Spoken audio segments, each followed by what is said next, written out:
Oi, turma, tudo bem com vocês? Na aula de hoje nós vamos falar sobre os fármacos que têm ação anestésica. Os agentes anestésicos, eles podem ser divididos em agentes anestésicos gerais e agentes anestésicos locais. Em relação aos anestésicos gerais, eles vão ter ação no sistema nervoso central. E claro, os anestésicos locais, eles vão ter anestesia somente no local. Os anestésicos gerais, eles geralmente são usados de forma intravenosa ou na forma volátil. Os anestésicos gerais, eles são medicamentos não tão antigos, surgiram em 1846, o primeiro relato de medicamento como anestésico. Antigamente, as pessoas faziam cirurgia sem nenhuma anestesia. O que eles faziam? Os médicos amarravam seus pacientes nas macas e faziam a cirurgia com ele, muitas vezes se debatendo de dor. Então, em 1846, na verdade em 1800 já começou a fazer-se estudo com o óxido nitroso. E em 1846 ele começou a ser usado principalmente pelos dentistas norte-americanos. Então vocês já estão mais ou menos imaginando aí, né? O óxido nitroso, ele é aquele gás hilariante que a gente vê nos filmes aí, que os dentistas utilizam como anestésico. Então, os anestésicos, eles são de uma família bem diferente, assim, vamos dizer assim, porque nós temos, quando a gente fala de outros medicamentos, que a maioria dos medicamentos ele faz parte de uma família e tem ação daquela forma. Já os anestésicos não, nós temos inúmeros tipos de anestésicos, de inúmeras famílias diferentes, e isso faz com que esses anestésicos tenham um mecanismo de analgesia diferente um do outro. Então, entre os anestésicos, nós temos os gases simples, como o óxido nitroso e o xenônio. Nós temos também hidrocarbonetos hidroxilados, como por exemplo o isoflurano, barbitúricos como o tiopental e esteroides como alfa-solana. Desculpa, gente, alfaxalona. É difícil, né, falar às vezes. Então, pessoal, eles têm um mecanismo diferente. Cada um deles vai atuar diferente lá no sistema nervoso central. Então, nós vamos ter aí mecanismos complexos e bem diferentes dependendo da classe desses anestésicos. Algo importante de se dizer é que os anestésicos gerais, eles têm que ser moléculas pequenas para poder passar pela barreira hematoencefálica e também eles precisam ser lipossolúveis. Então, uma característica bem importante dos anestésicos, ser lipossolúvel e serem moléculas pequenas, tá? Então, eles vão atuar aí nos canais iônicos, podem atuar em diversos receptores, eles têm uma característica muito interessante porque eles conseguem ligar-se a diferentes proteínas e diferentes tipos de canais iônicos também. Alguns atuam aqui no receptor GABA. Praticamente todos os anestésicos vão atuar nesse receptor. É claro que tem exceção, como o ciclopropano, cetamina e o xenônio, por exemplo, mas a maioria vai atuar nesses receptores e ele vai potencializar a ação do GABA. Vocês lembram a aula passada? O que o GABA faz? O GABA realmente vai dar essa anestesia, vai diminuir, vai inibir, melhor dizendo, o sistema nervoso central. Nós temos aí alguns que atuam nos canais de potássio. O que eles fazem? Eles bloqueiam esses canais de potássio, tá? E acaba aí com que a célula não consiga ser excitável, não consiga ser excitável novamente e acabam também ocasionando analgesia. Dentre esses anestésicos, nós temos os gasosos e voláteis. Parece que, né, os estudos ainda, apesar de já esses medicamentos existirem desde 1846, os estudos sobre o sistema nervoso sempre estão evoluindo, mas parece que os anestésicos que são intravenosos não atuam nos canais de potássio, tá bom? Nós temos também os receptores NMDA, vocês lembram lá que o nosso neurotransmissor que atua nesses receptores é o glutamato. O que o glutamato faz? Ele excita o sistema nervoso central. Então, o que vai acontecer? Esses nossos medicamentos que atuam nos receptores NMDA, ele vai inibir. Então, ele inibe esses receptores, fazendo com que tenha ação dos anestésicos. Os que atuam aqui são o óxido nitroso, o xenônio e a cetamina.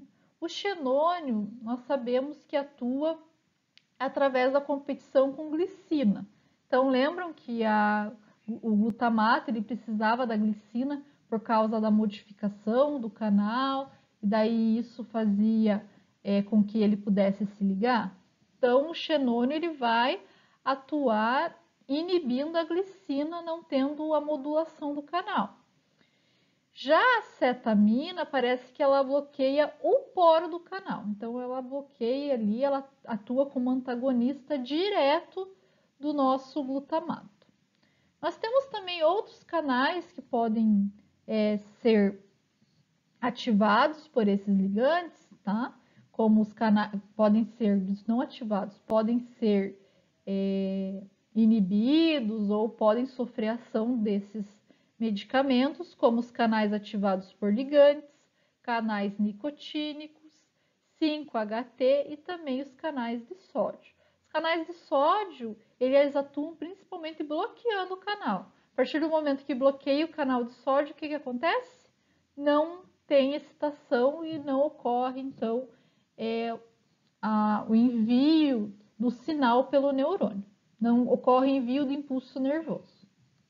Apesar de muito complexo o sistema nervoso, alguns autores sugerem que esses fármacos eles vão atuar na formação reticular mesencefálica, nos núcleos de receptores sensitivos talâmicos, no córtex, fazendo com que nós tenhamos um estado de anestesia, inconsciência, perda do reflexo. Quando a gente fala perda do reflexo, ele vai atuar tanto no relaxamento muscular como na inibição modular, tá? Lá da medula. Então, ele vai inibir a medula.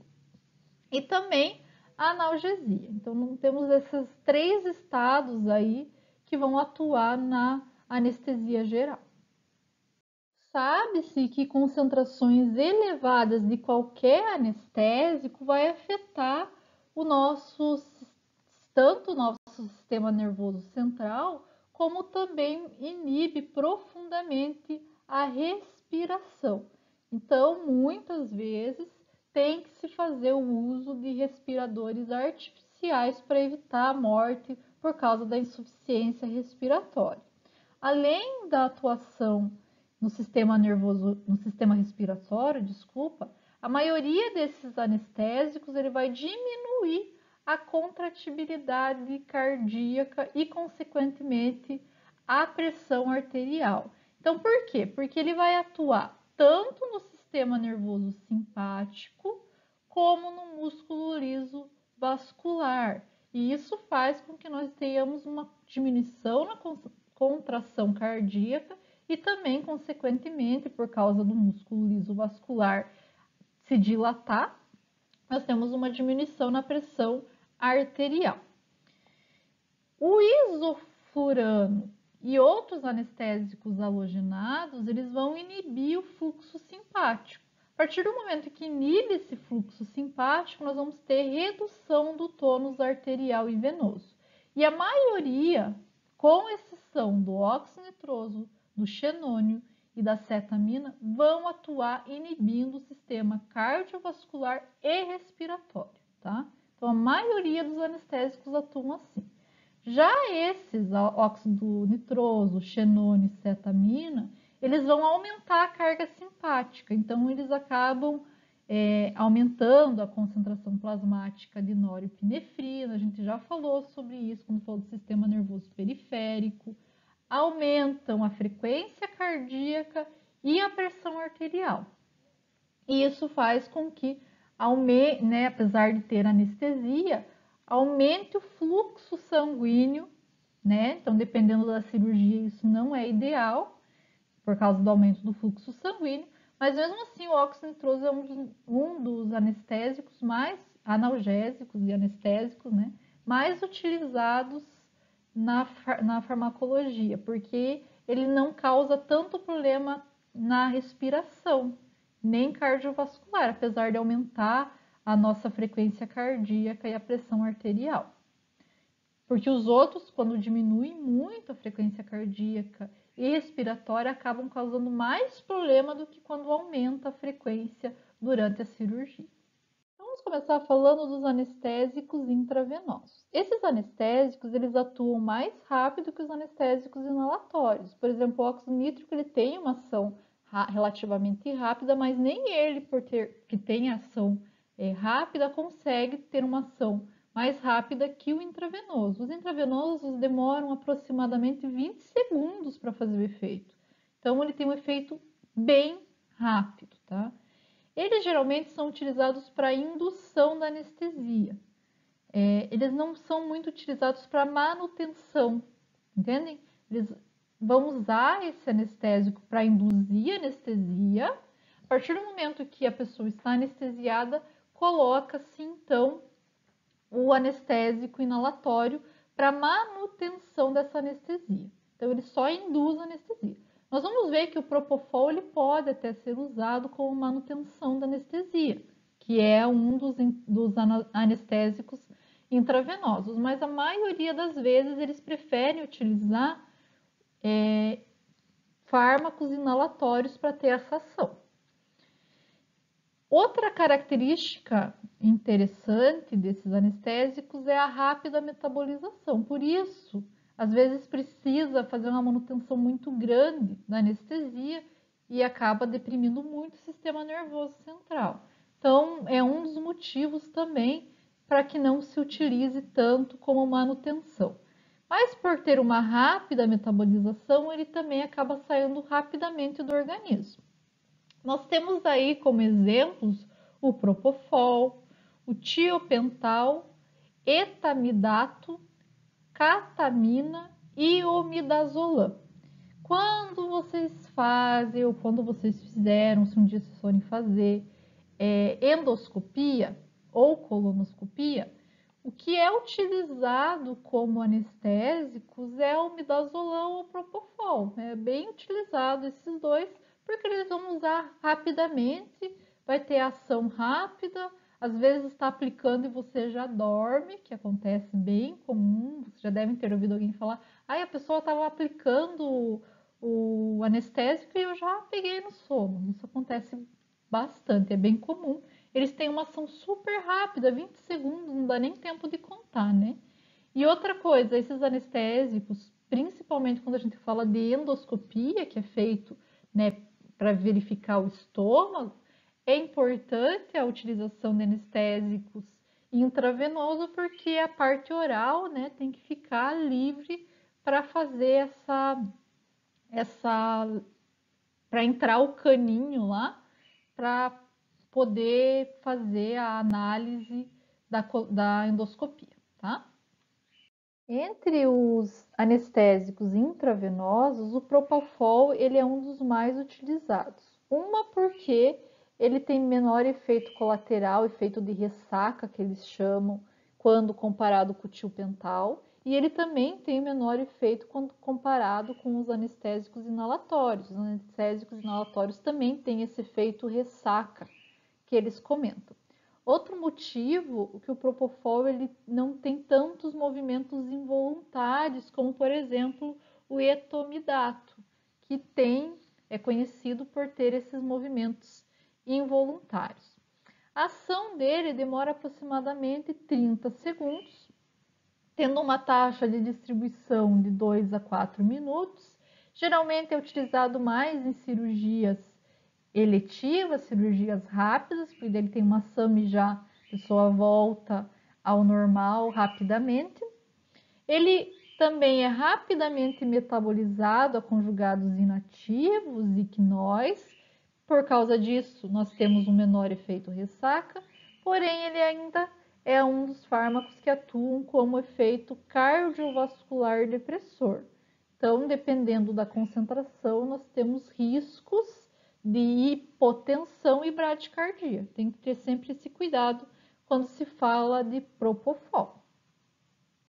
O tiopental também é um anestésico intravenoso conhecido e utilizado, apesar de ele estar sendo bem substituído pelo propofol, porque o propofol não tem tanto efeito colateral, não tem aquele efeito de ressaca. O que acontece? O tiopental ele é muito lipossolúvel e ele acaba se acumulando facilmente, principalmente no tecido adiposo, e ele não é muito bem metabolizado. Isso faz com que tenha-se essa sensação de ressaca e acaba prejudicando o paciente na recuperação, por exemplo, de uma cirurgia. Ele atua um pouco mais rápido, tem uma ação um pouco mais rápida que a do propofol, em torno de 20 segundos, e ele dura mais tempo também, de 5 a 10 minutos aproximadamente. Outro efeito indesejado dele é que ele causa uma depressão respiratória bem profunda, então tem que cuidar muito com a dosagem. Ele é o único barbitúrico que está sendo utilizado como anestésico nos últimos anos, então os outros barbitúricos eles já não são mais utilizados com essa finalidade. O etomidato, por sua vez, ele passa a ter ação em aproximadamente 10 segundos e o tempo de duração leva aí de 5 a 10 minutos. Um efeito indesejado do nosso etomidato é os movimentos de contração involuntária, e isso acaba prejudicando a cirurgia, tá? Então, dependendo do grau de complexidade da cirurgia, ele não é indicado. Uma importância, e digamos assim que até um motivo por ele ser usado, é a margem de segurança, ou seja, o efeito depressor, respiratório e cardiovascular dele só ocorre quando tem uma alta concentração, em altas concentrações no sistema, no nosso organismo. Então, ele acaba tendo uma margem de segurança maior que o tiopental e ele também causa menos hipotensão, tanto que o propofol como comparado com o tiopental. A cetamina, por sua vez, ela demora um pouquinho mais para fazer ação, aí entre 1 a 2 minutos. Mas a sua taxa de distribuição e tempo de meia-vida é maior, dura aí 25 minutos, em comparação com os outros que dura 5 a 10 minutos. Então, ela pode ser utilizada, mas ela tem muitos inconvenientes. Entre eles é o aumento da frequência cardíaca e da pressão sanguínea. Sem falar que esse composto ele pode aumentar a pressão intracraniana. Então, pessoas que já estão com a pressão aumentada têm que cuidar muito na utilização desse medicamento, porque pode aí ter diversos inconvenientes durante a cirurgia. Então, tem que ter esse cuidado. Outro inconveniente dele é as alucinações. Então, é comum a pessoa, depois que volta da anestesia, ter alucinações por causa desse fármaco. Uma coisa boa desse fármaco é que não altera a frequência respiratória. Então, a frequência respiratória nem aumenta nem diminui, continua normal, e isso é bom dependendo da cirurgia que a pessoa vai fazer. Outro dado interessante é que, apesar de provocar alucinações em adultos, em crianças não é comum esse efeito colateral. Então, muitas vezes a cetamina ela é associada a benzodiazepínicos para fazer cirurgia pediátrica. Então, é bem comum o uso dela com associação a benzodiazepínicos para esse tipo de cirurgia. E o último anestésico intravenoso que a gente vai falar é o midazolam. Então, o midazolam e tem também o diazepam, que é utilizado do mesmo jeito, é da mesma família, mas eu vou falar só do midazolam, mas subentendam que o diazepam também tem a mesma ação. Então, ele demora para fazer ação aproximadamente 2 minutos e o tempo de meia-vida de 5 a 10 minutos. Geralmente é utilizado como sedativo pré-operatório, mas ele é muito utilizado quando você vai fazer lá a endoscopia, tá? Ele é muito utilizado juntamente com o propofol, são os mais utilizados para endoscopia. Pode ser administrados com analgésicos, por exemplo, com a alfentanila. Então, é comum a administração concomitante com ela. E ele é um benzodiazepínico. Nós vamos falar sobre benzodiazepínico para pessoas que têm problema para dormir, têm insônia. E eles são utilizados muito como medicamentos para indução de sono. É bem comum, tá bom? Em relação à superdosagem, que pode acontecer por algum acidente, até do comprimido, né?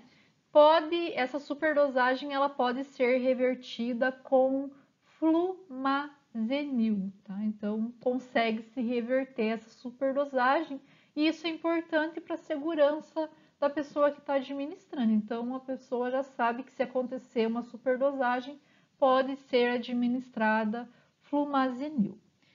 Quando eu falei dos benzodiazepínicos que induzem ao sono, vocês lembrem que eles são em comprimidos. Algumas pessoas já devem ter ouvido falar do diazepam, né, que é bem comum. Nós conhecemos com outro nome. Pode ser que vocês conheçam como Valium, que é o nome ético dele, mas provavelmente vocês vão lembrar como diazepam. Temos o alprazolam, clonazepam. Todos esses são benzodiazepínicos. A gente vai ter uma aula específica só sobre benzodiazepínicos, fiquem tranquilos, tá? Mas já comecem a associar esse nome com medicamentos que induzem o sono. Os anestésicos inalatórios, eles vão ser utilizados comumente para manutenção da anestesia, como eu já falei para vocês anteriormente, só relembrando, utiliza-se o intravenoso para induzir anestesia e para manutenção utiliza os inalatórios. Então, por que se utiliza esses anestésicos, né? Temos que lembrar que o pulmão ele é extremamente irrigado, então facilmente os anestésicos eles conseguem entrar na corrente sanguínea e ter efeito no sistema nervoso central, até porque eles são moléculas pequenas e bem lipossolúveis e cruzam facilmente a membrana dos alvéolos. Então é uma coisa muito importante, uma característica muito importante dos anestésicos inalatórios. Nós tivemos durante a história o uso de diversos anestésicos, até clorofórmio já foi utilizado, tá? Atualmente, os mais utilizados são isoflurano, sevoflurano, desflurano e o óxido nitroso. O óxido nitroso ele é utilizado principalmente na obstetrícia e também é muito utilizado, é claro, por dentistas norte-americanos para fazer anestesia dos pacientes. Pessoal, eu mudei um pouquinho aqui, eu vi que do slide anterior ao passado o áudio estava um pouquinho mais baixo, então tentei arrumar. Eu acho que agora o áudio ficou até um pouco melhor, né? Cada dia a gente aprende uma coisa nova nessas aulas EAD, então ficou um pouquinho mais alto. Então vamos falar, voltando aqui para as nossas propriedades anestésicas. Os anestésicos, então, eles têm propriedades, cada um deles vai ter uma propriedade diferente, que tem a ver com a sua solubilidade. Nós temos que ter em mente que os anestésicos, eles podem ser considerados físico-quimicamente como gases ideais. Por serem gases ideais, eles têm que ser, após administrados, ser solúvel, né? E essa solubilidade em diferentes meios é expressa como coeficiente de partição. Nós temos coeficiente de partição sangue-gás e coeficiente de partição óleo-gás. Com relação ao coeficiente de partição sangue e gás, nós temos como principal fator que determina a velocidade de indução e recuperação dos anestésicos inalatórios. Então, nós temos que quanto mais baixo o coeficiente de partição, mais rápida vai ser a indução e também mais rápido é a recuperação da anestesia.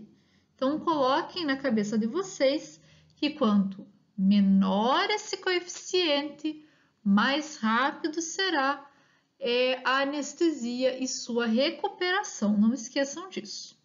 Com relação ao coeficiente de partição óleo-gás, esse coeficiente é o principal fator que vai determinar a potência do anestésico e também vai influenciar na distribuição pelo corpo, né? Principalmente as regiões onde a gente tem gordura. Então, quanto maior a solubilidade desse anestésico em gordura, mais retardado vai ser a recuperação. Então, vai demorar mais tempo para recuperar porque ele vai se acumular na gordura. A indução e a recuperação da anestesia depende muito da solubilidade e do tamanho do fármaco. Lembrando que depois que o sangue ele passa pelo pulmão, 15% do sangue cardíaco, arterial, ele vai fluir para o sistema nervoso central, para o cérebro. E quando as moléculas de anestésicos elas são lipossolúveis, quanto mais lipossolúveis forem e também menores, elas vão passar diretamente pela barreira hematoencefálica.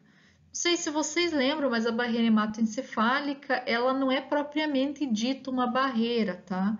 Acontece que os capilares do sistema nervoso central, eles são capilares onde os poros são menores, eles têm outras células em volta dos capilares que diminui o poro desse capilar e acaba sendo conhecido como barreira hematoencefálica, porque só vai passar por aí fármacos extremamente lipossolúveis ou fármacos bem pequenos, tá? Então, só para vocês lembrarem sobre a barreira hematoencefálica, mas acredito que vocês viram sobre ela em fisiologia, tá bom?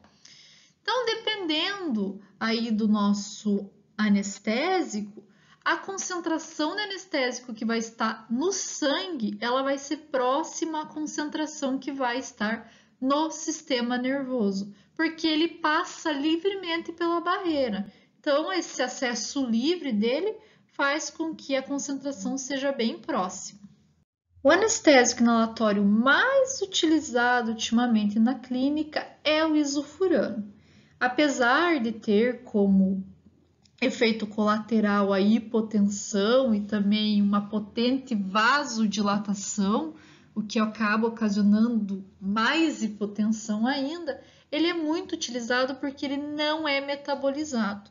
Então, uma coisa interessante, até quando eu for falar dos outros fármacos, vocês vão ver que a maioria deles tem flúor, né, na sua molécula, e isso é importante, principalmente por causa da solubilidade deles, né, para poder entrar no sistema nervoso central. Mas quando eles são metabolizados, eles acabam produzindo fluoreto e oxalato. E esse fluoreto e oxalato, eles causam toxicidade renal. No caso do isoflurano, como ele é pouco metabolizado ou consideravelmente nem metabolizado nós dizemos que ele tem pouco efeito colateral renal. Então, por isso também uma das vantagens de se utilizar esse anestésico geral. O desflurano, ele é bem semelhante quimicamente com o isoflurano, porém ele é menos solúvel no sangue e também menos solúvel na gordura. Isso faz com que demore mais, a indução dele seja mais demorada, né? A indução da anestesia seja mais demorada e a duração seja menor, tá? Porque ele fica menos tempo na gordura, não vai se ligar à gordura corporal. É utilizado mais para cirurgias de rotina, Ele também não é consideravelmente metabolizado, não tem tanto efeito colateral, mas nós temos um efeito que é comum nele, que é a irritação do trato respiratório. Isso pode ocasionar tosse após a utilização, broncoespasmo também. Outro fármaco inalatório utilizado é o sevoflurano. Ele também é semelhante aí ao desflurano, porém ele é um pouco mais potente por causa da sua solubilidade que é um pouco maior, tá bom? 3% dele é metabolizado, mas como é tão pouco, acaba não tendo tanto efeito colateral quanto outros fármacos que a gente vai ver aí para frente. O enflurano, ele vai ter uma velocidade moderada de indução, mas ele é pouco utilizado porque ele pode causar convulsão. E essa convulsão pode ser durante a sua utilização ou depois que você volta da anestesia. Então, é um efeito colateral bem desejado, né? Você já imaginou estar fazendo uma cirurgia e sofrer uma convulsão? Então, tem que cuidar muito da utilização dele. Pessoas que já têm epilepsia têm que ter um cuidado em dobro, por isso ele é tão pouco utilizado. O alotano, ele foi muito utilizado há anos atrás, atualmente ele já foi substituído principalmente pelo isofurano, porque ele tem o potencial acúmulo de metabólitos tóxicos. E ele vai produzir aí, durante a sua metabolização, 30% dele aproximadamente vai ser convertido em brometo, ácido trifluoracético, entre outros metabólitos que acabam causando toxicidade hepática. Então, por isso ele também acabou sendo substituído na clínica. Outro detalhe é que ele acaba ocasionando relaxamento pronunciado do útero. Então, para pessoas que tiveram parto, por exemplo, aumenta o sangramento. E esse é um dos motivos dele não ser utilizado também quando a gente fala de cirurgia de obstetrícia, tá? Tem que ter esse cuidado também. É claro que quando a gente fala de cirurgias, nós temos que ter em mente que somente o anestésico sozinho, ele não vai ter um efeito desejado. Ele pode ser utilizado, claro, em cirurgias simples, mas em cirurgias complexas, uma vasta gama de fármacos vai ser administrado em diferentes tempos no decorrer do procedimento. Então, como pré-medicação, geralmente é utilizado medicação sedativa ou ansiolítica para tentar deixar o paciente mais calmo e também já acaba começando a atuar aí como anestésico, como os benzodiazepínicos, anestésicos intravenosos, quando a gente faz a indução mais rápida, né, para ter a indução mais rápida da anestesia, como Propofol, anestésicos de manutenção durante a cirurgia, como os anestésicos inalatórios, bloqueadores musculares, como por exemplo o V-curônio, é bem utilizado, antieméticos, para que quando a pessoa volte da anestesia, ela não tenha ânsia, não vomite, como por exemplo a andozentrona, desculpa. Também temos aí antagonistas muscarínicos, que são utilizados para prevenir e tratar a bradicardia, e também esses antagonistas muscarínicos, vamos lembrar lá, eles vão reduzir a secreção brônquica, a salivação. Um exemplo é a atropina. E no final do procedimento, é utilizado agentes anticolinérgicos para reverter o bloqueio muscular. Então, para que a pessoa consiga voltar a ter os movimentos locais.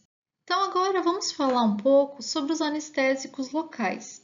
Esses anestésicos eles vão atuar bloqueando os canais de sódio que são controlados por voltagem.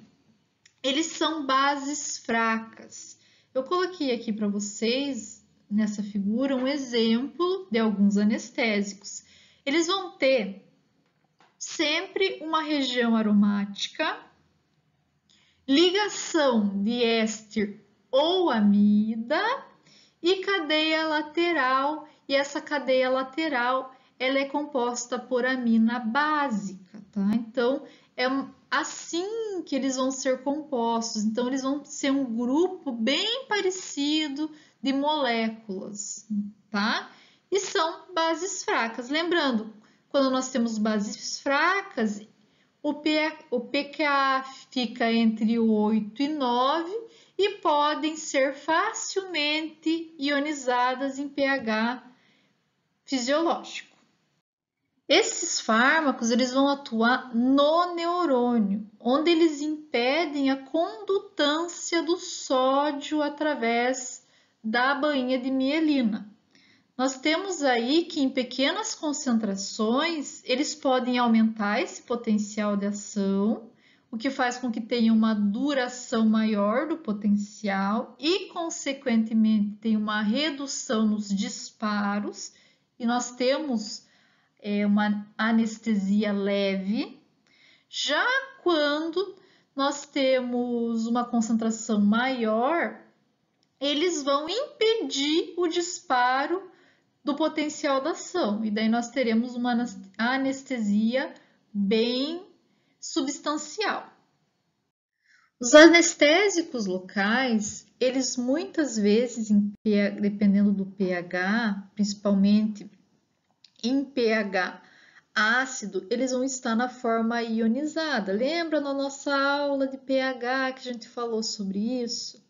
Lembrem lá, qualquer coisa, peguem o caderno, foi uma aula que eu dei para vocês na época que a gente estava tendo aula presencial ainda, então dê uma olhadinha. E o que acontece? Por causa dessa ionização, ele não consegue penetrar a membrana, né?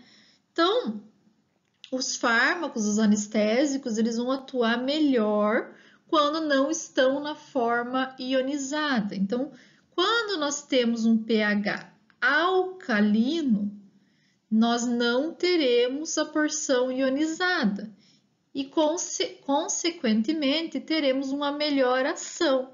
Porque lembra, ele precisa penetrar a bainha nervosa e a membrana do axônio, então ele precisa estar na forma não ionizada.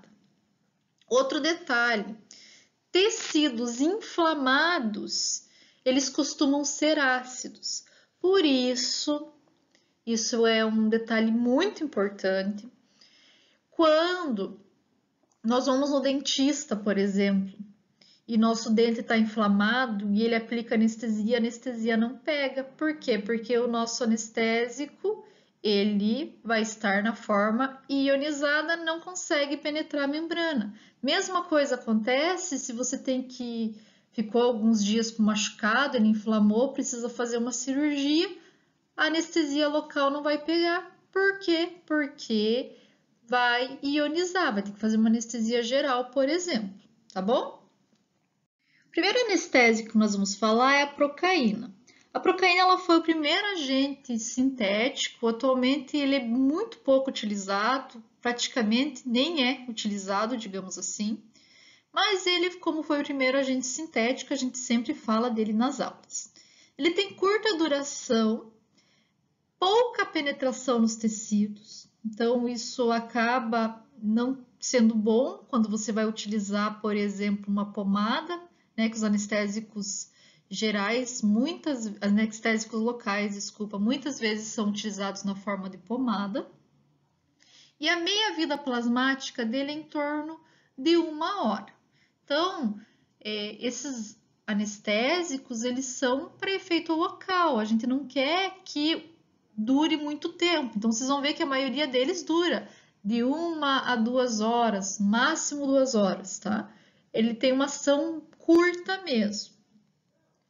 O efeito colateral da procaína é principalmente no sistema nervoso central, porque pode causar agitação, tremor, ansiedade, convulsão.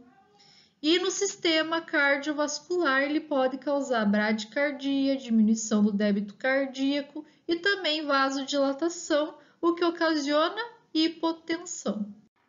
A lidocaína, por sua vez, é amplamente utilizado. Tem várias formulações, pessoal. Se vocês forem na farmácia pesquisar ou querem comprar algum medicamento anestésico local, vocês vão ver que nós temos ele na forma de emplasto, temos na forma de pomada, até pomada oral tem para afta a lidocaína. Então, ela é muito utilizada mesmo.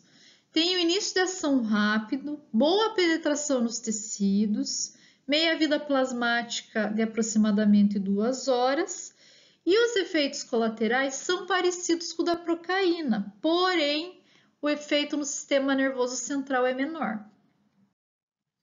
A mepivacaína, ela tem o início de ação rápida, faz boa penetração nos tecidos, tempo de meia-vida em aproximadamente 2 horas e o efeito colateral é parecido com o da procaína.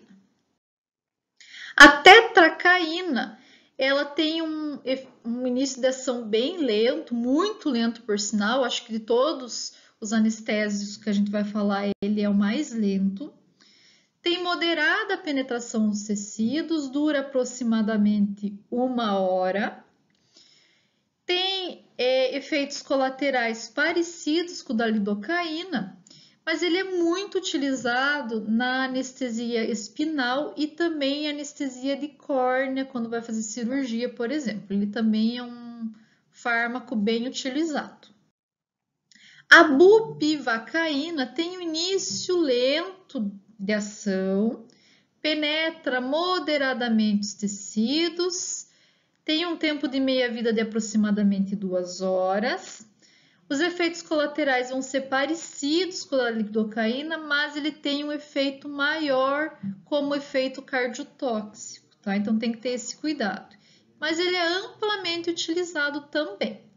A pilocarpina, cuidado para vocês não confundirem com a pilocarpina, porque o nome é bem parecido, tem um início de ação moderada, penetra moderadamente os tecidos, uma meia-vida de aproximadamente 2 horas, sendo que não tem ação vasodilatadora, igual os outros que a gente viu, porém pode aumentar a meta-hemoglobina no sangue, tá? Não é indicado para obstetrícia, porque pode causar problemas no feto. A articalina, por sua vez, tem um início de ação rápido, boa penetração nos tecidos, meia-vida de aproximadamente meia hora, sem efeitos colaterais maiores do que a lidocaína. Então, os efeitos vão ser próximos aos que a lidocaína tem. Ela é muito utilizada no uso odontológico, então é bem utilizada pelos dentistas. Então, para vocês entenderem melhor como escolher ou como foi escolhido cada anestésico para formulações, coloquei essa tabela aqui para vocês verem o tipo de anestésico que é utilizado dependendo da superfície.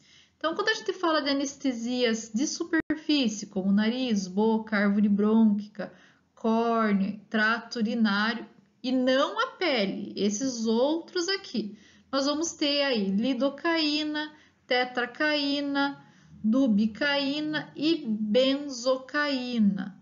Tá? A gente já falou sobre os riscos das concentrações elevadas desses fármacos, então eu não vou entrar em detalhe em relação a isso.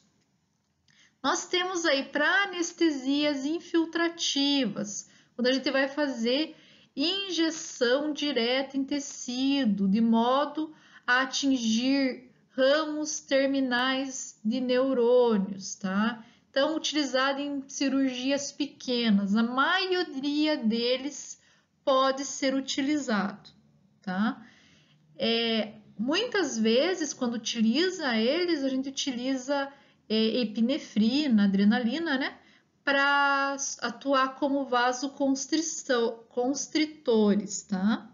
Porque esses vasoconstritores vão auxiliar para que não tenha uma vasodilatação extrema na região, né? Principalmente no sistema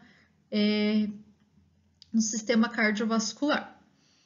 Em relação à anestesia regional intravenosa, nós vamos aí utilizar fármacos através da via intravenosa, diretamente colocando esse fármaco no nosso sangue pelo manguito, sem, por exemplo, diluir ele antes. Então, acontece, né, de ser utilizado diretamente no fluxo sanguíneo.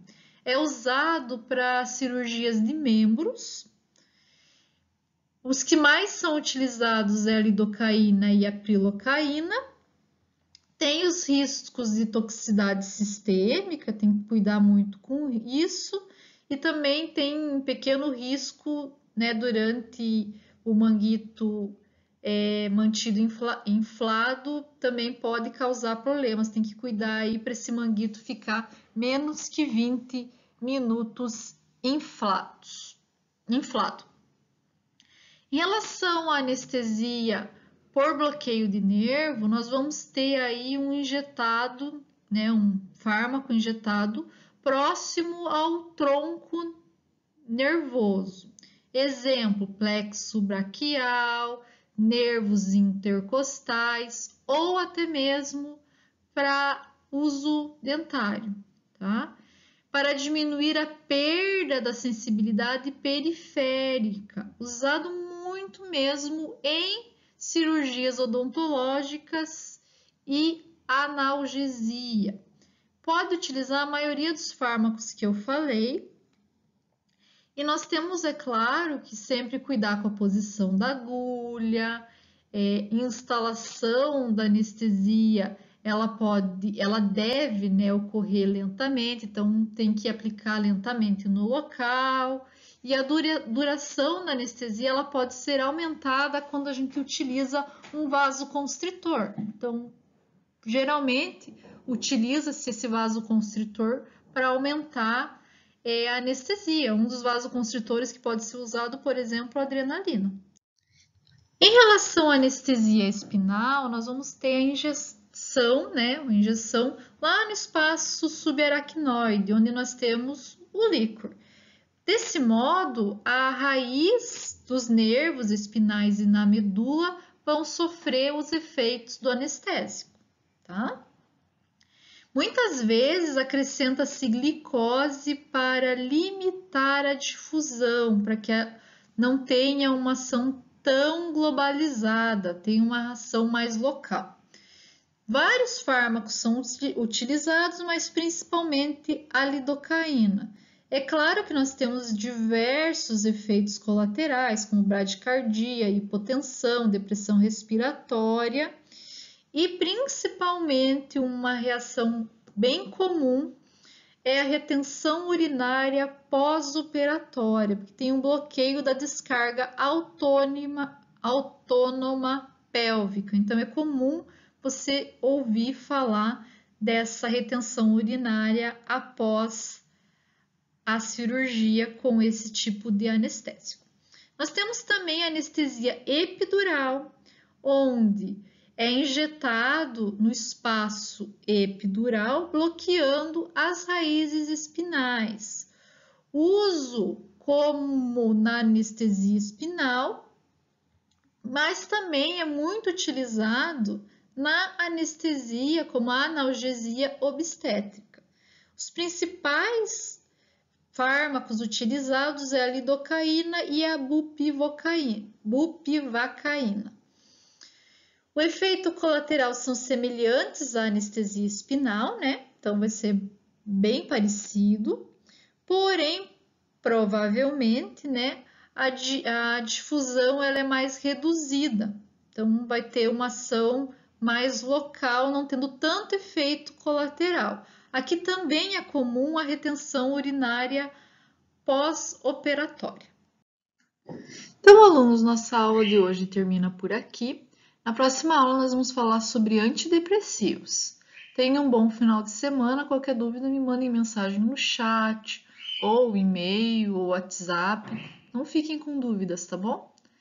Até mais!